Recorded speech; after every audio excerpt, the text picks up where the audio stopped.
Seguimos con Mario Vergara, quien es presidente del Banco Central de Uruguay, también doctor en economía por la Universidad de Berkeley, y quien nos está dando pues algunas pautas de, digamos, elementos fundamentales de economía que nos pueden ayudar a nosotros acá en la República Dominicana a mejorar la forma en que se hace política económica.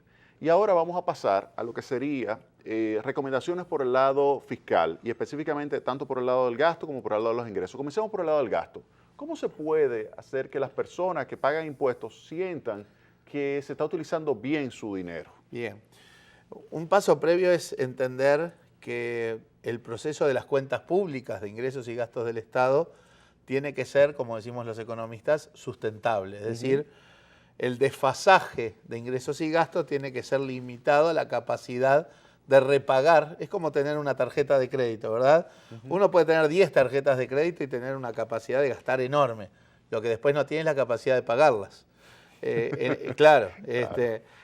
Acá la clave es entender que el déficit fiscal en el mediano plazo tiene que ser sustentable, que uno puede desfasarse, sí, porque si tiene financiamiento puede desfasarse un poco de gasto-ingreso, pero en niveles que el crecimiento de la economía y del ingreso de la economía permite ir pagando en el futuro. O sea, hay un criterio de sustentabilidad, de sostenibilidad de las cuentas públicas que siempre hay que respetar.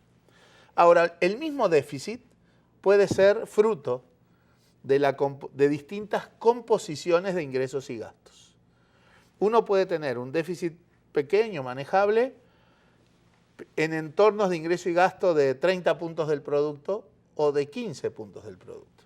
Esa es una definición, si se quiere, hasta ideológica en las sociedades. El rol del Estado, la capacidad del Estado de desarrollar su tarea o no. En América Latina tenemos ejemplos de países con ingresos y gastos de órdenes de 30% del producto y otros de órdenes del 15%. Correcto.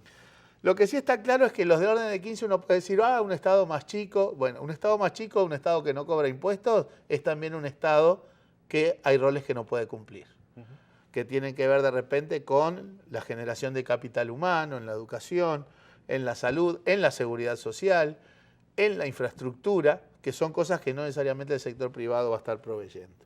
Entonces esa es una primera diferenciación. En el caso uruguayo nosotros claramente estamos del lado de aquellos que sentimos que el Estado tiene un rol complementario, sí, del sector privado, pero un rol central, no solo en la orientación de las políticas de desarrollo y de crecimiento, sino también en los aspectos que hacen a temas de infraestructura, de capital humano, de bienestar social, cuyo rol es insustituible. Y el orden de gasto, ingreso-gasto en Uruguay está en 30% del producto.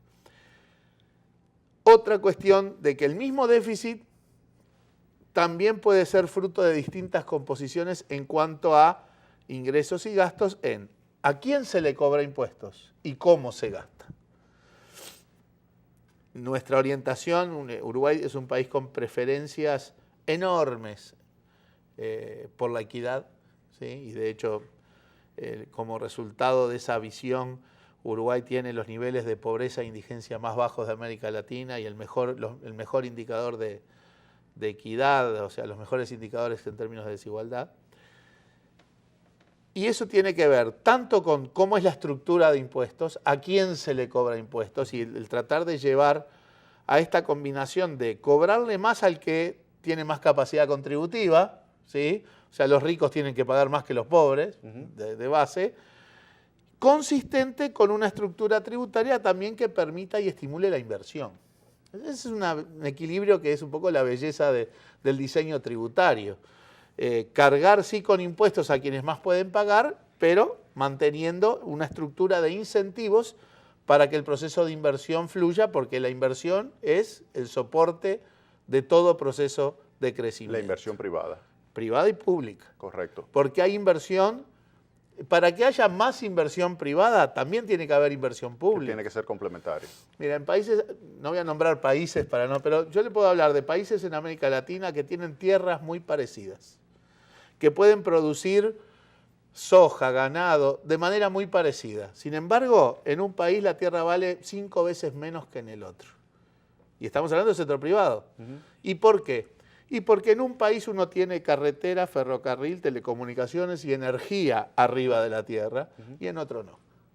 Entonces, ¿hasta dónde interactúa la inversión pública y las políticas públicas?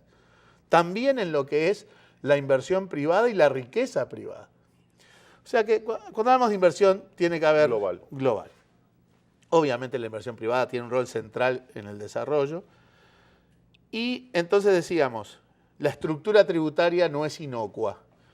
Hay preferencias de equidad en términos de a quién se le cobra impuestos, siempre manteniendo, reitero, el estímulo a la inversión. Y esa cultura que tiene que haber para el pago de los impuestos. O sea, ustedes tuvieron un presidente modelo para toda América Latina. A base de policía es esto. Policía y también, pero tiene que haber un modelo de que no hay corrupción. Sí, porque si no la gente dice, yo voy a pagar impuestos para que se los roben. Mira, voy a atar esto al punto inicial de nuestra conversación, el tema de que no alcanzan con tener buenas reglas. Uno puede tener una buena mezcla de impuestos con las propiedades adecuadas, consistente con la inversión. Ahora, si ese es un mundo de corrupción, en donde culturalmente evadir impuestos está bien visto. Es un deporte. En donde los economistas le llamamos el ablandamiento de las restricciones financieras o presupuestales. O sea, el Estado está permanentemente, como no tiene la capacidad de controlar, está permanentemente perdonando el pago de impuestos. Bueno, en ese contexto uno puede tener las mejores reglas tributarias que no se van a llevar a la práctica. Por lo tanto, a las reglas hay que acompañarlas con institucionalidad. Hay un componente de instituciones que es más histórico, ¿no? Uruguay es un país con, yo diría que junto con Chile, los dos países que están despegados en fortaleza institucional cuando se mide el funcionamiento del sistema político, del sistema judicial, de los temas también de cultura asociados a los temas de los negocios, el funcionamiento del Estado, las capacidades de la burocracia, la percepción de transparencia y no corrupción, ¿verdad? Todo eso es muy importante y legitima la fiscalidad. Como tú decís, hay un indicador que creo que maneja el Latinobarómetro que tiene que ver con la legitimación fiscal y es un poco tiene que ver con que la gente percibe que el impuesto que paga tiene un buen destino o no. Y eso está más condicionado por el entorno institucional y por la policía de los impuestos, o sea, tiene que haber fortaleza en la administración tributaria.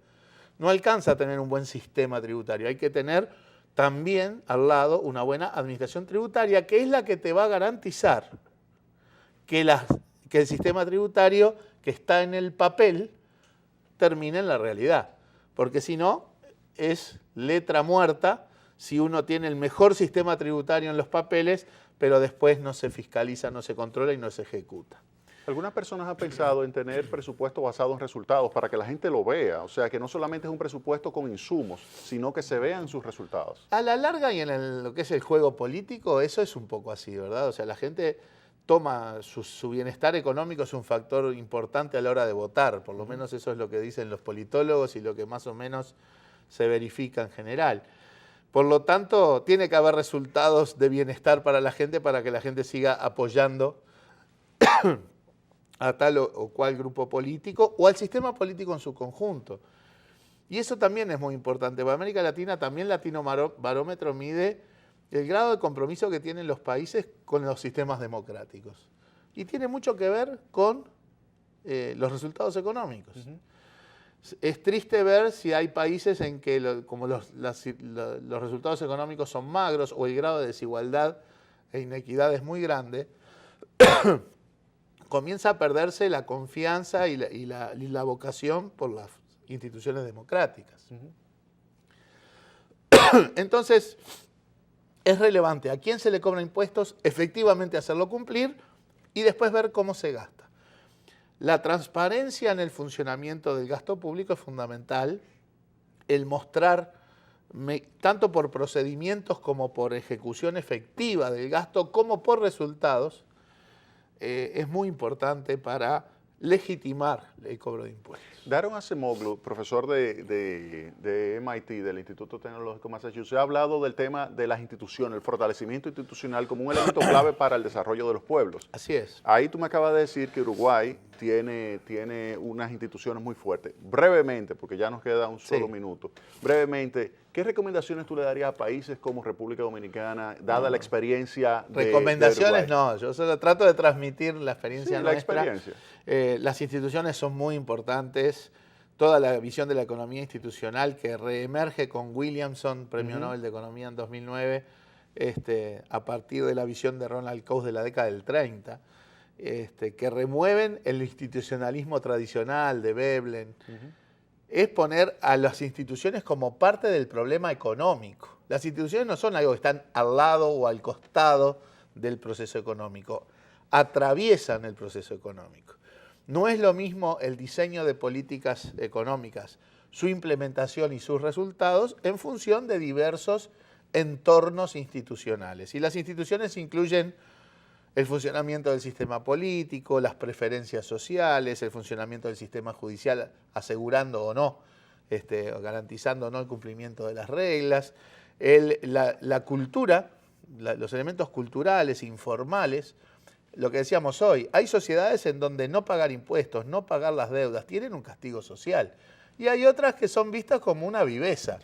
El más vivo es aquel que puede evitar el pago de impuestos o el pago de deudas. Bueno, los resultados de esos dos países son bien distintos a la larga, ¿no? O sea, el contexto institucional es sustancial para explicar resultados diferenciales entre los distintos países. Y en materia de gasto público, que no es otra cosa que tomar la plata de la gente, de los impuestos, y volcarla de alguna manera. Bueno, si eso está plagado de corrupción, si eso está plagado de opacidad, tiene menos legitimidad, la gente lo percibe como menos legítimo. En cambio, si uno tiene reglas que obligan a formular un presupuesto con horizonte temporal, a mostrar sistemáticamente su ejecución y el cumplimiento de esa promesa que es el presupuesto, el rendir cuentas, el hacerlo de manera transparente, en tener un esquema de sistema político y de sistema judicial que está también sistemáticamente controlando esa ejecución. Y el después mostrar resultados, bueno, eso legitima el proceso. En el caso de Uruguay, que tú mencionabas, el 75% del gasto público es gasto público social. Y eso muestra por qué Uruguay tiene, en términos de CEPAL, pobreza del 5 o 6%, indigencia del 0,3% y un índice de equidad el mejor de América Latina. No somos la panacea, hay mucho para trabajar en Uruguay, pero estas cosas importan y mucho. Mario Vergara, presidente del Banco Central de Uruguay, muchísimas gracias por tu visita. Un gusto. Y a ustedes pasen un excelente resto del fin de semana.